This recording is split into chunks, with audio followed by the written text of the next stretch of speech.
All right, so this video is going to go over how to build this trap tunnel box.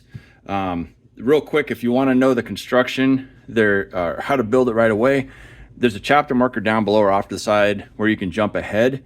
And there's also a cut sheet down in the descriptions that tells you how to cut 2 boxes worth of materials out of a single piece of common board from Home Depot that's 6 feet by 1 foot by 1 inch by 12 inches.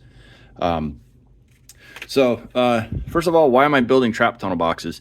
I've got critters in my yard that I enjoy. Squirrels, raccoons, birds. I don't want them interacting with the rat traps that we have for the roof rats that we occasionally have in our area. So I want to trap the roof rats, kill them, dispatch them, get rid of them, but I don't want to affect the other wildlife. So these have really done a great job of keeping these away from the wildlife we enjoy in our backyard. So where I live in the US, it rains a lot. So I needed something that was covered. You can look you can Google it. There's a ton of different tunnel designs. This is one I came up with for myself that works out really well. And I want to talk about that. So the first element is I've got a cover on it, and it has this beveled edge on the cover itself. What this does is it redirects the rain to that outer edge, which keeps it from going down the side of the box to help minimize rain running down the side of this box. On the front, I've got a little bit of a ramp there going in to help redirect rain out. And then on the back here, I've also got this sloped here. So if rain comes and hits that, it runs off instead of into the box. On the front here, we've got a hole that's been drilled with a Forstner bit. It's 1 3/4 inch across. You can get a set of these off of Amazon fairly cheap or Harbor Freight. I'm a weekend warrior home improvement guy, so I don't need the professional stuff. This stuff works just fine.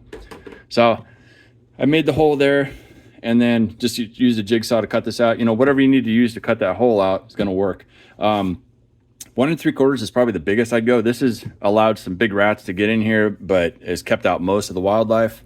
Let's see here. On the inside here, I've got a couple of blocks here, and what this does is helps this trap stay in place, and I'll talk about that in a second. And then on the bottom here, I've got some 3D printed feet. These are just plastic. You could definitely just do strips of wood, but this is going to help elevate it off the ground slightly. So this isn't sitting against wet material the entire all the rainy months out of the year. So I talked about the hole on the front there. On the back here, I've got a piece of wire mesh, and this serves multiple purposes. The first one is that it lets a little bit of light in, so when a rat's coming in that front end, they may be more enticed to come in thinking there's an exit at the back. The other thing is airflow. When this trap is sitting in there, I've got a pile of sunflower seeds on the back and peanut butter on this trigger, and I want that scent getting out to entice them to come into the box and hopefully get dispatched. So that helps there with an attractant. And then the third thing is I've got these zip ties here. You can use an 8-inch or 10-inch zip tie. But what this does is it's an indicator to let me know if this trap has been set off or not. If you've ever used rat traps and set them and been hit by them, it sucks. They got a lot of oomph. So what I've done is I made this little trap setter helper. I'll show you how this works. So I've pulled the kill bar over. I've got my zip tie here. I'm going to pull this wire over, and I'm going to hold this all together. And then what I'm going to do is I'm going to slide this trap in there, put the zip tie through the back, and put this under these blocks, which helps keep this trap in place when it goes off. Otherwise, it'll kick up, hit the lid of the box, and may not put the full energy into dispatching that rat. I'm going to continue to hold that wire down in place, and then I'm going to put this guy down on top of that wire. Now I can let go. It's not going to go off on me. Hold this down because there's a little bit of spring tension pushing that wire up, and it could bring this up high enough for that kill bar to go over. So now I'm going to go ahead and set this like that. Now it's set. This minimizes risk of getting your hand in there. If you've ever been hit by that, it's not comfortable. I've got my hand in the business end multiple times, and it's not comfortable. So now that this is set, pretend we've got our peanut butter on there. We've got our seed on there. It's going to sit out in the yard like this, so I can see that that trap hasn't gone off yet. Say a rat goes in there and triggers it. Now I can see from the house if that trap's been set off. So I'll know in the morning, I've got 6 of these boxes in my yard. I'll look out there and I'll see it's been set off. I was using string for this indicator at one time, but it's not as easy to thread through here. And it also wicks up moisture, which causes your traps to rust. So using a plastic zip tie, you're going to want to position your zip tie there, and then take a pair of needle nose pliers or some kind of pliers and bend it and crimp it. And then this will hang downwards because you want this coming out of the back of the box, directing downward, so it's not directing water back in here. So that's worked out really good to know what's going on with my traps. So hygiene. I found that trapping rats is like fishing. Everybody's got their method that works for them, and some people swear it's the only way to do it. Use what works for you. If you're successful with it, you got a method.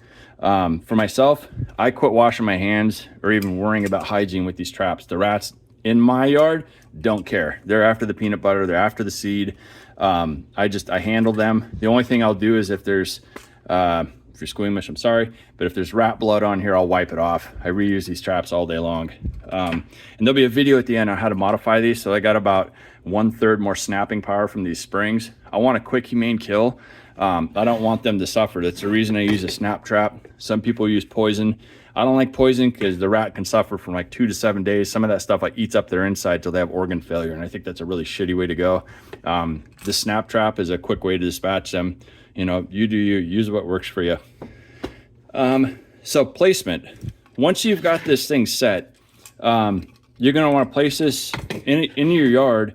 Rats are philophobic. That means they like to travel along a surface. It's a defensive mechanism that's like genetically ingrained in them. And they'll want to travel along the surface because they know that there's no threat from this wall. So you want to place these boxes next to a large structure foundation, like your home or a shed, or put them along your fence. And if you're successful in those places, keep them there, because every time a rat travels somewhere, it's kind of funky. They have oil on them. Whenever they go anywhere, they actually leave a pheromone trail. So if a rat travels multiple times, there's gonna be a pretty strong trail there for other rats to follow to find your box. So if you find a rat killed in that box, you know, if you're checking them daily, get that bait refreshed, get it set back in the same spot, and you'll probably catch another one. Again, kind of like fishing. I will say that Sunday nights, I will refresh the bait in my traps no matter what. The sunflower seeds get pulled out and put in my bird feeders, and I put fresh seed from my big bag into here. About a 1/2 cup or 1/4 cup at the back, just poured right over the feeder or right over the trap. Just be careful not to hit that trigger, you might set it off. And then I'll put a few seeds up front. As far as the trap goes, I've got a container of peanut butter here. Do your other half a favor. Take a container, a clean one out of your kitchen, fill it with peanut butter, and then take this to the garage and leave it there. You don't want getting your rat trap hands all over the peanut butter that your family's using. So I've got a container out here that I refill with peanut butter from the house. But I use this, and what I do is I'll take a piece of fabric, and so this is like a 3/4 inch square piece of towel. I'll put it in there, smash it around, really work that peanut butter in there, fold it in half, and then tuck it under this trigger and then smash this down. What that does is it puts peanut butter on the trigger, but it also causes a rat to want to interact with this thing, because they'll start licking it, get all the outside peanut butter off, but hey, there's still peanut butter in it, so they'll start chewing on it. You're trying to get them to interact with this trigger to set it off. That's been really effective. Let's see here. Yeah, so that's as much as I can think about the design aspect here.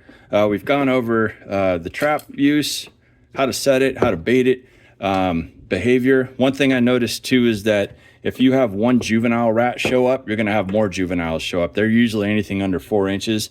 The younger ones aren't as smart. They haven't got the wits that the older ones are. You're gonna have more trouble sometimes catching older rats in these boxes than younger ones, because the younger ones, not as smart. They smell food, they go for it. So if you catch one juvenile, I've had twice now this year where I've caught 3 to 4 juveniles within a week, because they just come one after the other. And I've actually used mouse traps for those ones. I'll show you here in a second. One of the things you can do with this box is alter it. And what I did was I cut a piece of wood with a hole that's 1 inch. I put a notch on, or slope the bottom, and this is going to fit in this groove down here. And then I put a small piece of wood up there to sit in this groove, so this holds in place. And I've killed multiple rats using mouse traps, and these are juveniles that are getting in, so these actually dispatch them just fine.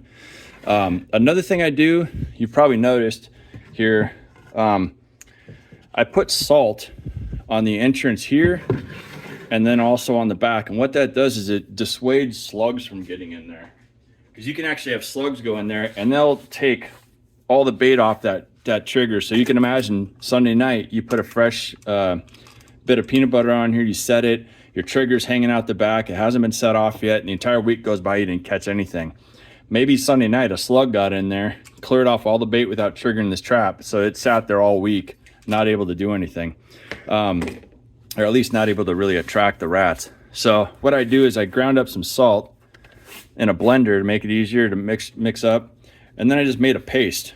And so what I'll do is I'll just take a little bit of that on my finger and I'll smear it on this grate in the back so little slugs don't come in. And then on the front, you want to put a little bit on the bottom here, put it on the entrance, put it on this arch here, and then smash it in here. And you're most likely not going to get slugs in there for like a week or two. You want to refresh it over time, but that salt helps keep the slugs out of there so your trap can remain effective. All right, so as far as the construction of this goes, it's fairly straightforward. Again, you can get 2 boxes out of a single piece of wood. I've got the cut sheet for the wood below and also the description of the piece of wood that I use for this. Follow the cut sheet verbatim and you'll have minimal waste and you get 2 boxes out of it. The way I build this, the order of construction is I'll take the bottom and I'll cut this 45-degree angle on one edge. You can take it all the way to the edge if you want to, but I left about a 1/4 inch there, but bevel one edge of it, and then you're going to tack your sides onto that, and they're all, you can see here, they're all at the same, the faces are at the same distance on both sides. And then you're going to put your ends on. This end here, I bevel that top edge at a 45, and then at the front, I'm going to go up, you can see, I think this sits right at the, yeah. So it's roughly about 3/4 of an inch up, plus whatever half of 1 3/4 is to get that center point. And so I'm going to drill my hole there, and then I'm going to cut this down here, and that'll give me my entrance. I put this together using a small brad nailer, air nailer, and glue. Makes this construction go really quick. For the top, it's pretty straightforward. You put the end piece on first, put both sides on, and then put this end piece on. And then I'll run a router around the inside of 45 and route that out. Just wanted to add a note here that you need to add that screen at the back, and the way I secured that is with a staple gun. And then on the exterior, I used an old exterior house paint that we had in the garage. Any exterior paint will do. And I just paint the exterior. I don't worry about painting the insides because it's going to be protected from the weather. If you do happen to paint the insides on both the lid and the box, the paint takes a few months to truly dry out and cure, so that might stick and make the lid removal kind of difficult. But again, I haven't painted the inside and haven't had any problems. All right, so this trap setter helper, the dimensions, this is measures is like 1/2 or 3/4 inch material. This is like a furring, I think they call these furring strips. I got them from Home Depot. But the width of the top is 6 inches. The side pieces are roughly 3 1/8, this vertical piece. And then the bottom is just under 3 1/2 inches wide. So the main dimensions you're looking for is a depth of roughly 3 3/4 from this top to this bottom edge. And then a width of about 3 1/2 inches. And that'll give you the dimensions you need to press and hold down that trap safely. Whatever materials you use, you want to look for that height and that width wherever that ends up with the materials you use. So, and then I just put this together again with a brad nailer and some glue. To put these blocks at the back, these are just like 1/2 inch. Oh, they're actually a little bit loose. It does its job though. It's 1/2 inch by like 3/4 by 3/4. What I'll do is I'll put a piece of cardboard down first on the bottom here. Then I'll put my trap down. And then I put my pieces into place. And what that does is that cardboard shim under there lifts this up just enough so it leaves a little bit of slack in there. So when you're putting your trap in there, you don't have to fight it.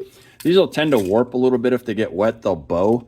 So they might sit a little proud on the sides, a little high, and they'll be kind of tight to get under there. So giving yourself a little bit of a gap helps. But what happens when this trap goes off is it'll actually kick up like 2 inches in there.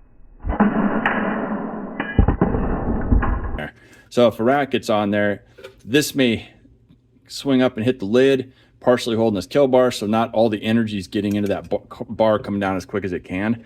So I highly recommend adding those blocks because it's going to make sure that this trap dispatches that rat with full force, and hopefully it's a quick kill.